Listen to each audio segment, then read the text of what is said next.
اعوذ باللہ من الشیطان الرجیم بسم اللہ الرحمن الرحیم السلام علیکم۔ میں ہوں محمد تحسین عباسی اور آپ دیکھ رہے ہیں میرا یوٹیوب چینل۔ چند روز قبل گورنر سندھ جناب کامران ٹیسوری صاحب کو ہٹا کر سندھ میں نیا گورنر نہال ہاشمی صاحب کو مقرر کر دیا گیا ہے اور انہوں نے حلف اٹھا کر اپنا کام بھی شروع کر دیا ہے۔ تو کامران ٹیسوری کو ہٹائے جانے کی جب خبریں وائرل ہوئیں سوشل میڈیا پر اور ٹی وی چینلز پر، تو اس وقت متحدہ قومی موومنٹ کے رہنما فاروق ستار صاحب نے اپنے مختلف جو اینکرز تھے ان سے گفتگو کرتے ہوئے کہا کہ ہمیں نہ تو اس تبدیلی کے حوالے سے اعتماد میں لیا گیا ہے اور نہ ہی ہم سے صلاح مشورہ کیا گیا ہے۔ تو انہوں نے کہا کہ یہ ہمارے ساتھ بالکل زیادتی کی گئی ہے، ہم گورنمنٹ کے اتحادی ہیں، ہم سے کم از کم صلاح مشورہ کرنا چاہیے تھا اور ہمیں اعتماد میں لینا ضروری تھا۔ وفاقی حکومت نے ان کو اعتماد میں لینا بھی ضروری نہیں سمجھا۔ تو انہوں نے کہا کہ اس کا ضرور رد عمل آئے گا، ہم فوری طور پر ایک میٹنگ کال کرنے جا رہے ہیں اور مشاورت سے جو ہے اس سلسلے میں ہو سکتا ہے کہ ہم گورنمنٹ چھوڑ دیں، ہو سکتا ہے کہ ہم احتجاج کریں اس حوالے سے۔ اب گزشتہ روز ایک پریس کانفرنس تھی جس میں متحدہ قومی موومنٹ بہادرآباد کے تمام سرکردہ لیڈر موجود تھے، جس میں خالد مقبول صدیقی صاحب نے پریس کانفرنس کی، فاروق ستار بھی موجود تھے، انیس قائم خانی بھی موجود تھے اور غلام اور وہ جو مصطفیٰ کمال تھے وہ بھی موجود تھے۔ تو چاروں اہم لیڈروں کی موجودگی کے باعث وہاں پریس کانفرنس سے قبل یہ چہمہ گوئیاں کی جا رہی تھیں اور جو لوگ اس پریس کانفرنس کو براہ راست دیکھ رہے تھے تو وہ یہ محسوس کر رہے تھے کہ شاید کوئی اہم فیصلہ ہونے جا رہا ہے اور یا تو متحدہ قومی موومنٹ بہادرآباد وفاقی حکومت میں جو دو وزارتیں ہیں ان سے مستعفی ہو جائے گی یا حکومت چھوڑنے کا فیصلہ کرے گی۔ یہ عام لوگوں کا خیال تھا، لیکن ہمارا شروع سے ہی یہ خیال تھا متحدہ قومی موومنٹ بہادرآباد گورنر کو ہٹانے کے باوجود بھی اور اگر ان دو وفاقی وزراء کو بھی حکومت سے فارغ کر دے تب بھی اپنی پرانی تنخواہ پر کام کرے گی۔ اس کی وجہ یہ ہے کہ ان لوگوں کو جو مینڈیٹ ملا ہے فارم 47 کے تحت، وہ پوری دنیا جانتی ہے، ہماری اسٹیبلشمنٹ بھی سمجھتی ہے، حکومت کو بھی پتا ہے اور ہمارے شہریوں کو بھی پتا ہے، صوبے کے لوگوں کو بھی پتا ہے کہ وہ جعلی مینڈیٹ تھا۔ جعلی مینڈیٹ کے ذریعے ان کو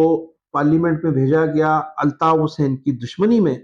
الطاف حسین کو مائنس کرنے کے لیے، الطاف حسین کو تکلیف پہنچانے کے لیے۔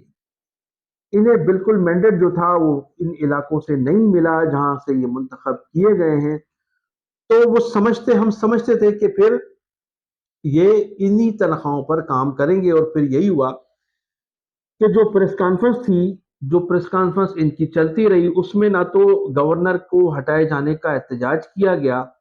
اور نہ ہی اس سلسلے میں کوئی عندیہ دیا گیا کہ ہم حکومت سے بات کریں گے، حکومت کے خلاف احتجاج کریں گے یا اپنا کوئی احتجاج ریکارڈ کروائیں گے۔ کوئی اس قسم کی کوئی بات نہیں کی گئی۔ اس کا مقصد یہ ہوا کہ فاروق ستار صاحب نے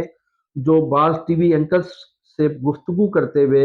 احتجاج کرنے کا کہا تھا اور وفاقی حکومت کو چھوڑنے کا کہا تھا، تو اس کے بعد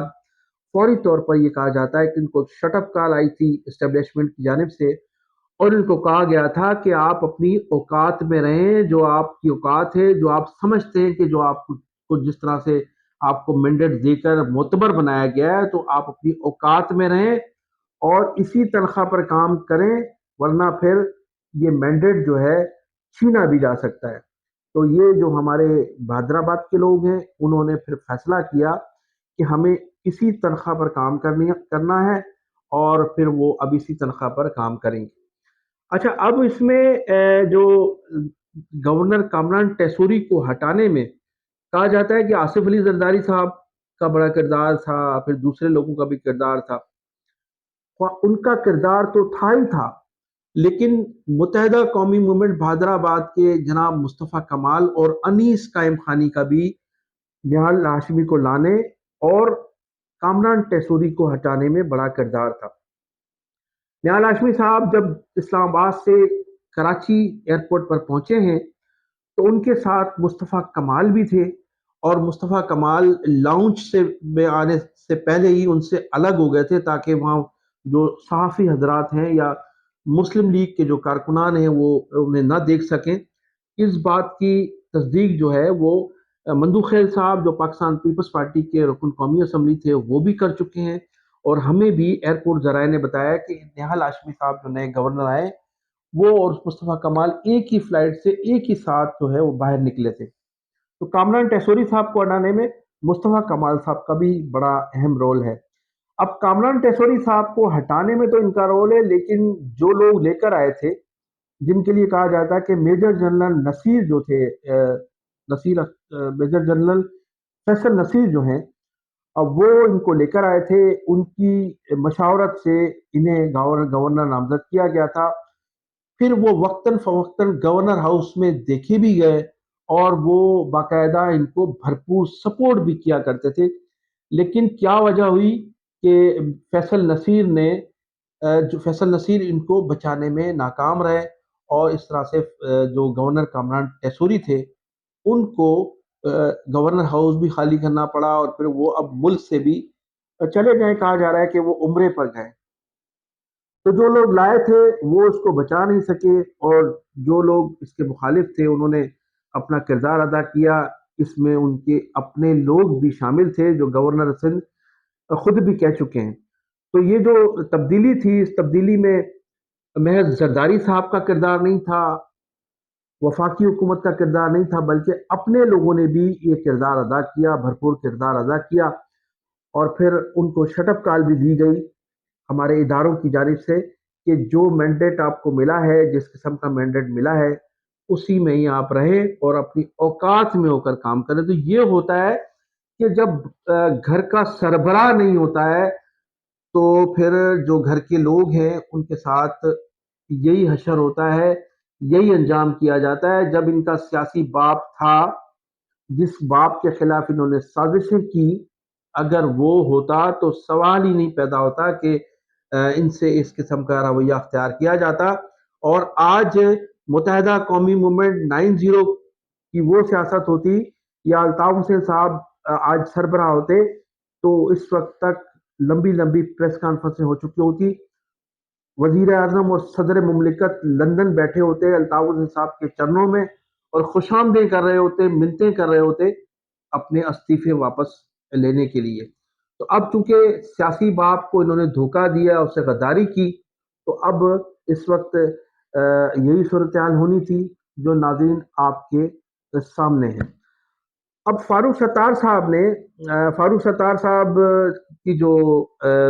رد عمل سامنے آیا تھا، تو اس میں لوگوں کا یہ کہنا تھا کہ لوگ شروع سے ہی یہ اندازہ لگا رہے تھے کہ صرف فاروق ستار صاحب کا رد عمل آیا، باقی لوگ خاموش ہیں۔ اب فاروق ستار صاحب نے جو کردار ادا کیا، اپنے اے ٹی ایم کارڈ کو بچانے کے لیے بھرپور انہوں نے کوشش کی، اور وہ اس میں ناکام رہے۔ لیکن اس کے ساتھ ساتھ مصطفیٰ کمال کا جو کردار رہا، مصطفیٰ کمال جو ہیں وہ اپنے جو ان کو کرنا چاہیے تھا، یا وہ جو کرنا چاہتے تھے طویل عرصے سے نہیں کر پا رہے تھے، وہ اس میں کامیاب ہو گئے۔ تو میں آپ کو ناظرین یہ بتانا چاہ رہا تھا، اس کے ساتھ ساتھ میرے پاس ایک بڑی اہم خبر یہ بھی ہے کہ لاہور ہائی کورٹ میں بانی متحدہ الطاف حسین صاحب پر جو 2015 میں پابندی عائد کی گئی تھی، یہ میں بڑی بریکنگ نیوز آپ کو دے رہا ہوں۔ 2015 میں جو پابندی عائد کی گئی تھی الطاف حسین صاحب پر، اس میں اگرچہ وکلا جو تھے وہ ان کی شکایت تھی اور وہ سامنے آئے تھے الطاف حسین صاحب کے خلاف، لیکن اس میں جو اہم کردار تھا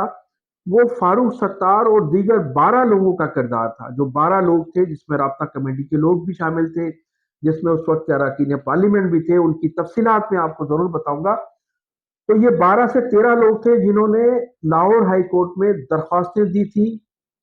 اور ٹیلی گرام دیے تھے، اور تحریری طور پر لکھ کر بھیجا تھا کہ الطاف حسین صاحب ملک دشمن ہیں،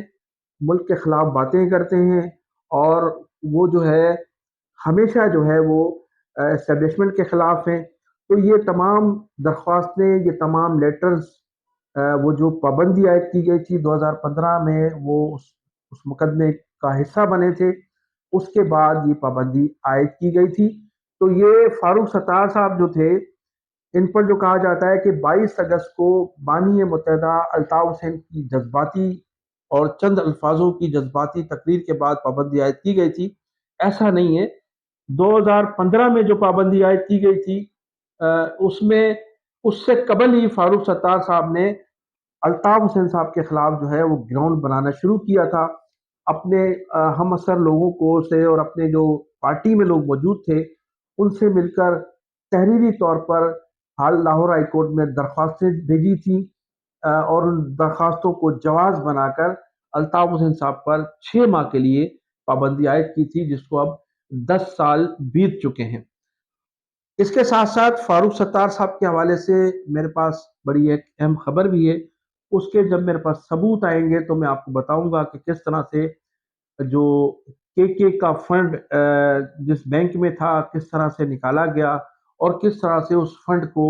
استعمال کیا گیا، اور اس میں کون کون لوگ شامل تھے اور وہ فنڈ کن لوگوں میں تقسیم ہوا، اس کی بھی میں آپ کو بہت جلد انشاءاللہ تعالی تفصیلات سے آگاہ کروں گا۔ تو ناظرین، یہ تھی صورتحال بہادر آباد کی۔ متحدہ قومی موومنٹ بہادر آباد کا جو رد عمل آنا تھا وہ آپ کے سامنے ہے، اور پھر جو الطاف حسین صاحب پر پابندی عائد ہوئی تھی 2015 میں، اس کے متعلق میں نے آپ کو بتایا ہے، اور اس کی مزید تفصیلات جو ہے وہ میں آپ کو بہت جلد پورے پروف کے ساتھ پیش کروں گا کہ کس طرح سے یہ جو غدار ٹولہ تھا متحدہ قومی موومنٹ میں الطاف حسین صاحب کے خلاف کتنے عرصے سے کام کر رہا تھا، اور کس طرح سے انہوں نے 22 اگست 2016 کو جو تقریر ہوئی الطاف حسین صاحب کی، اس میں کس کا کردار تھا، اور وہ جو کردار تھے جنہوں نے الطاف حسین صاحب کو اس نہج پر پہنچایا کہ انہوں نے چند الفاظ جو تھے وہ جذبات میں کہے، پھر انہوں نے دوسرے دن معافی بھی مانگی تھی، تو وہ لوگ ابھی تک آزاد ہیں، بلکہ ان کو سیاست کرنے کی بھی اجازت ہے، اور اس کے ساتھ ساتھ وہ جو ہیں اس وقت ہماری اسٹیبلشمنٹ کی گود میں بیٹھ کر پرورش بھی پا رہے ہیں۔ تو یہ ہے صورتحال۔ اس کے علاوہ اور بھی میرے پاس ایک دو مزید اہم خبریں اس حوالے سے انشاءاللہ نیکسٹ ولاگ پہ آپ کو بتاؤں گا۔ اس وقت تک کے لیے ناظرین مجھے اجازت۔ پاکستان زندہ باد، پاکستان پائندہ باد۔